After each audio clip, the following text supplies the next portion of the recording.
जाऊयात आपण मुंब्र्यामधील MIMच्या वादग्रस्त नगरसेविका सैयद शेख आणि त्यांचे वडील युनुस शेख यांच्या अडचणीत वाढ झाली।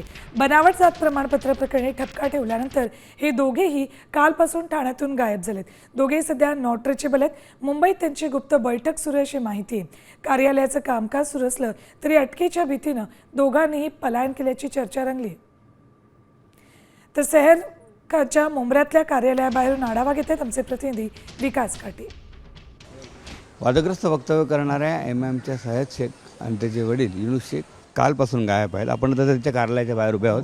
आपण बघू शकतो की हे जे काही कार्यालय आहे ह्या कार्यालयामध्ये कार्यालयीन कामकाज सुरू आहे। मात्र सैयद शेख आणि जे त्याचे वडील आहेत युनुस शेख हे कालपासून गायब असल्यामुळे वेगवेगळ्या प्रकारचे तर्कवितर्क व्यक्त केले जातात। दुसरीकडं त्यांच्या मागे पोलिसांचा ससेमिरा आहे का याबद्दल देखील आता चौकशी सुरू आहे। दुसरीकडे बघितलं की न्यायालयीन प्रक्रियेमध्ये ही जी काय प्रक्रिया आहे ही अडकल्याची शक्यता आहे। तसंच जो अहवाल समितीच्या वतीने येईल या समितीच्या अहवालाच्या माध्यमातून पुढचं जे काही संपूर्ण जे काही सूत्र आहेत ती समितीच्या माध्यमातून हलवली जाणार आहेत। एक उद्या दुपारी 2च्या सुमारास आपली जी काय भूमिका आहे ही सैयद शेख आणि युनुस शेख हे दोघंही स्पष्ट करणार आहेत। परंतु कालपासून गायब असणारे किंवा फोन न उचलणारे किंवा मग नॉट रिचेबल असणारे युनुस शेख आणि सैयद शेख कुठे आहेत याचा मात्र अजून देखील पत्ता मिळालेला नाही आहे। कॅमेरामन प्रवीण विकास काटे, साम TV न्यूज ठाणे।